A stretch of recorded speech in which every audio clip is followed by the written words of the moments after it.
Hey, buddy. How you doing? Hi, guys. Hey. Yes. One of my Christmas gifts. Okay. I want you to make it nicer. Okay. Nice. So it doesn't bite or anything. What do we got here? Okay. This is a number 17 knife. So when you go out to buy a knife, if you like it, find a store that has a number 17 knife. Okay. So let's see. Oh wait, I have an opener. Hey Ridgely, how you doing, buddy? All right, that's a fist packer. Whack. All right, I'll throw that down there. It's called a flipper, I believe. And you got your frame lock.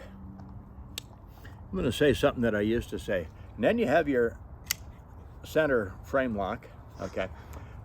Anyway, it's pretty cool with the thumb. You just close it. It's got a good spring. It's actually pretty tight. It's got a nice handle.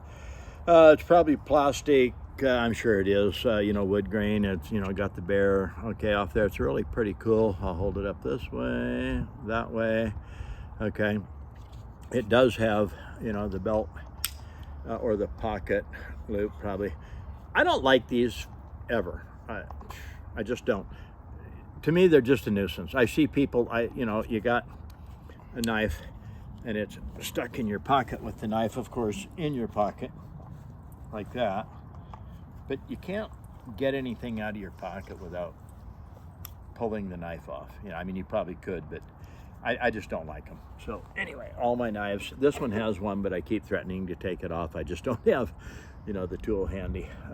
That's really cool. It was given to me. 51 is actually the year I was born, 1951.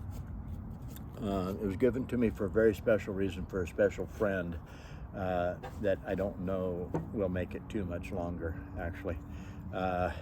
So we have a good wide blade like that. It's drop point. You have a little bit of an inside radius on the bottom. It's hollow ground down, and then so it's actually very thin. A lot of knives are thin, but this wouldn't be what you call a tough knife. So don't if this is two pieces of metal, don't try to do that very much, because you're probably gonna damage the blade. But as far as cutting, like steaks and meat and chicken and things like that, if you're skinning a deer, if you're going around the leg, then kind of break it, cut it off. Nice big handle, kind of thick. So he does that all over the yard. And he'll drag that tire. But you know what? Anything that keeps them occupied and happier is a good thing, no matter what. I think this is going to be pretty sharp because I can't see the cutting edge. That means it's sharp. All right. Yeah, it's got a little bit of stuff out there. Okay, there. Notice I curved the paper. I am an expert at slicing paper. I can take a knife that's actually fairly dull, manipulate it, and make it cut, but to just cut, no. And this kind of came up because once you get started, you can tip it up like that, and I can work this out there. Sharp knife has to be sharp, and I can just toy that along. And at some point, if I want to, I make it cut like that. But you have to know how to hold the paper. You have to know how to hold the knife, what direction to go with it, and like a 5,000 grit stone. If you really work this knife over, really worked it over. And that's how people, they just, so easy. I'm going to work on this knife, and we'll see if we can make it. You have to slow down. Okay. But you have to know how to hold the paper. You have to know how to slice. You have to know how to hold the knife, what direction to go. You'll kind of notice if I go down, okay, it's going to want to lead up because the paper gets pushed out of the way. And we'll do a paper slicing teaching video. A lot of people say, oh, my knife isn't sharp at all. Well, they don't know how to cut paper, okay?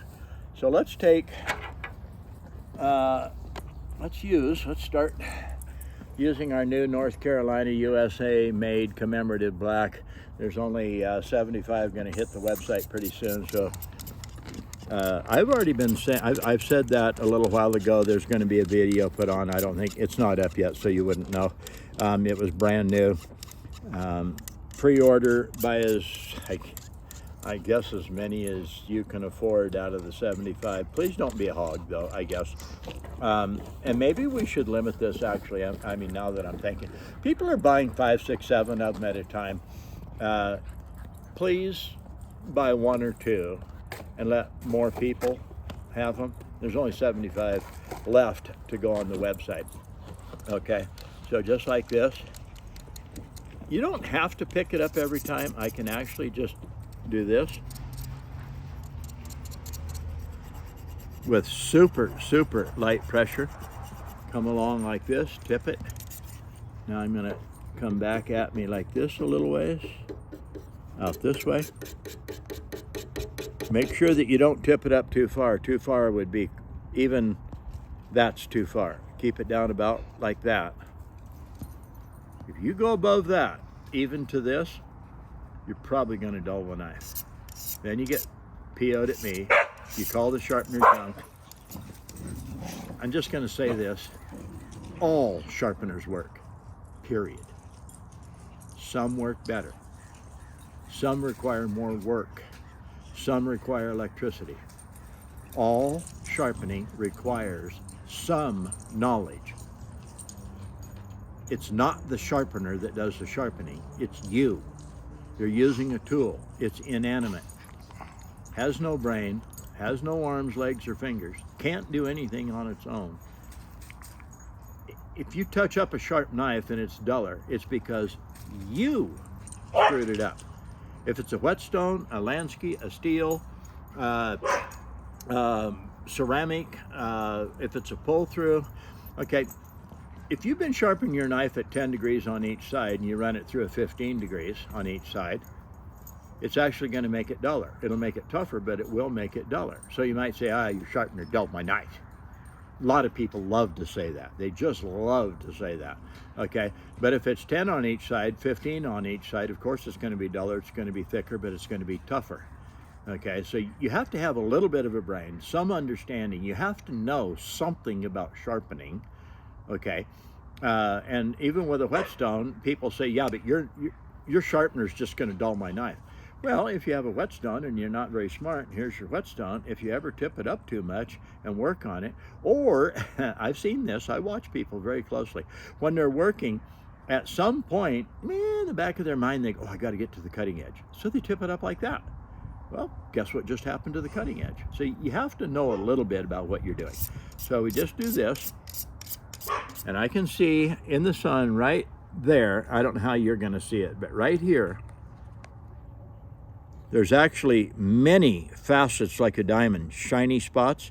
That means that there's a bunch of stuff going on right there on the blade.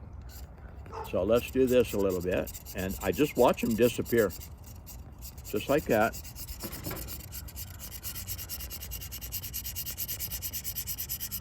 I'm just letting the sharpener sit there. 99.9% gone. So just like this. So, as I talk, if you actually take a stopwatch, and note, I mean, I am just touching that blade. Flip the knife every time. So why do I flip it every time? That takes the burr off.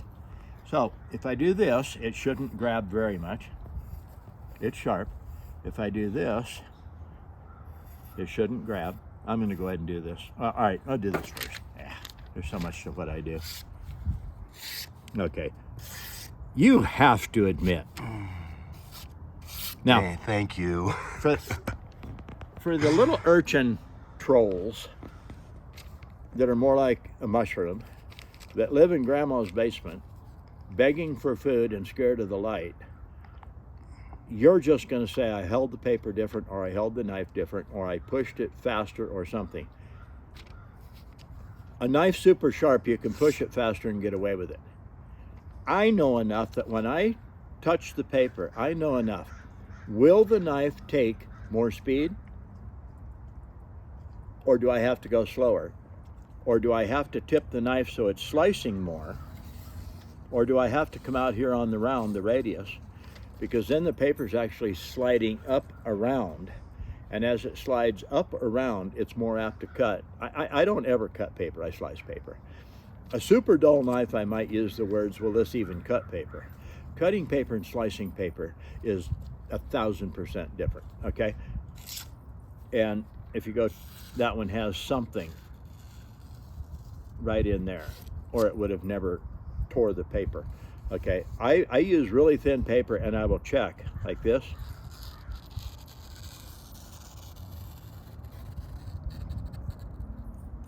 Now I have, because this is so flimsy, if I went down, it would work, but going up, that paper wants to get away. But you can see, okay?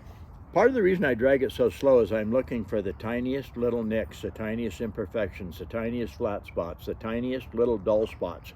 And then when I hold it like this in the sun, okay, coming down on the cutting edge, I can see right there on this side, I can see the shininess. If it's perfect, you won't see any glistening like the facets on a diamond. I can see that. So I would do this maybe, and then turn it over. I call it pestering. I just pester the blade. Touch it. I can work on it like this. Light, it's echoing through the table and stuff.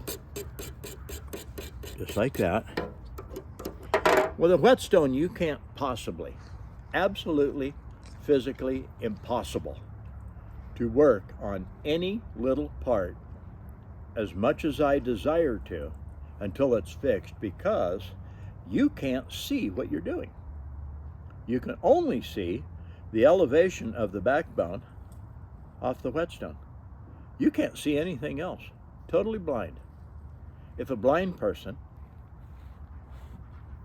understands the tip for the degree of the angle, can sharpen anything he wants to in a regular blade with a whetstone, because he doesn't really need to see, because you can't. It's on the bottom side. I'm looking right at the edge. If I get it in the light, whether it's incandescent or inside light on the blade, or it's the sun, or some kind of a reflective light that shows me the shine, I can see exactly what I'm doing, where I need to do it, how much to do it, when to stop. A lot of people, they really down this, oh, you can't possibly. Well, if you're ignorant, God bless you. If you're ignorant, you can't even begin to know what I'm doing. If I don't talk like I am now and I just do it, first place, a lot of people actually say, well, he switched knives. That's the easiest way for you to explain how my knife got that sharp. Okay, I have started saying, if you really think I'm bullshit, if you think I'm a fraud, if you think I'm lying, if you think the knives aren't sharp, if you think, honestly, that I can't get a knife that sharp when I show you, with a square corner and my brain and my eyes and my comprehension of sharpening, bring $2,500 cash to a gun show and bet me. Bring your knife, and I will fix your knife right in front of you, right there, right then, probably pretty dang fast, and I'll tune it up to where it does cut. Now don't bring me like S90V, let's see, S90V, yeah, S30, okay, S30, S90. Okay, don't bring me something super dull made out of that hard and then bet me, because I would have to work on it. All right, so we just do this.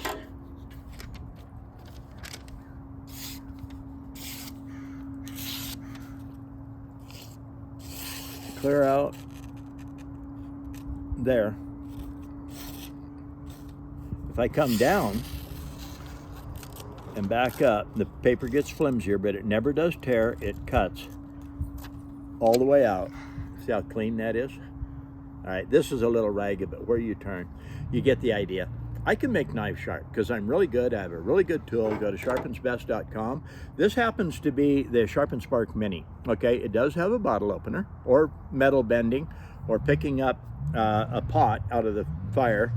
get it, you know, and pick it up that way. There's a lot of stuff you could probably do if your grandkids won't behave, then talk to them differently. So anyway, then we also have, it is the most unique sharpener on earth. All right, so we have ferro rod in the handle, which is magnesium and 5 other rare earth metals. Okay, then we also have, I haven't been using the V-notch today at all. Anyway, we have the V-notch, that's for reprofiling. Okay, if I have a hacksaw blade, okay, break it in half, now it's only that long, run the hacksaw blade through the V on the back of the blade, cut off the back of the blade till it's 15 degrees each side, 30 degrees total, and then start fine tuning it with this side. 90, it's in the side, I love this. Okay, 90 degree corners right there, 90 degree corner there. It's flat, flat, where the flat and that flat meet is an absolute ground sharp 90 degree corner. I do all my tune up. A kitchen knife, say 10-inch blade, all right, I run it through the V, then I just get lighter and lighter and lighter on the touch.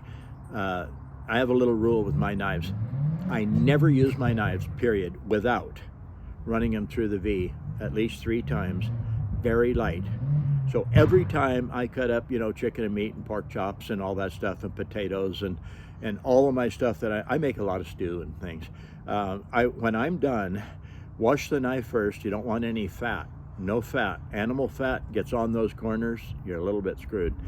All right, so make sure the knife is clean, set it down like this, run it through there about 3 times. I just take my fingers then and I just wipe the sides of the blade like that, put it away. All right, so I keep my knife super sharp. This knife would probably become, oh, I can see the problems on that blade so easy. So, just a second. Okay, right there is the major one, and then there's one about an inch above it. So if I do this, you're gonna see facets of a diamond glistening on that cutting edge, and that means there's a problem.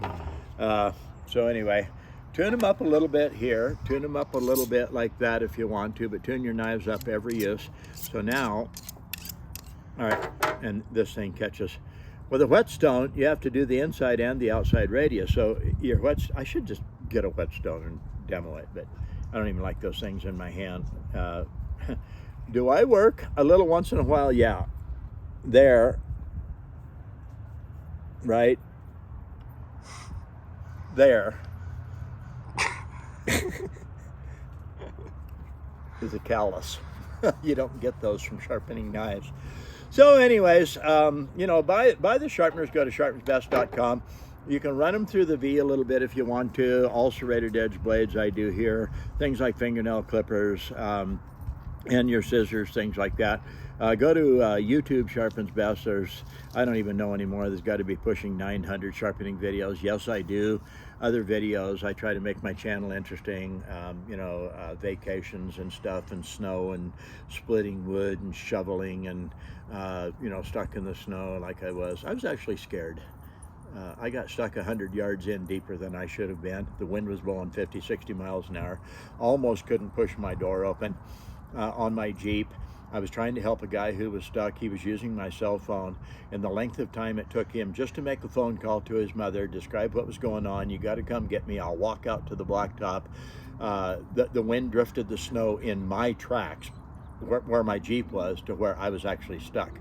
And like I say, when you're 100 yards in past where you should have stopped and left, and the wind's blowing 50 to 60 miles an hour, it's 3:30 in the afternoon. It'll be dark at 4:30.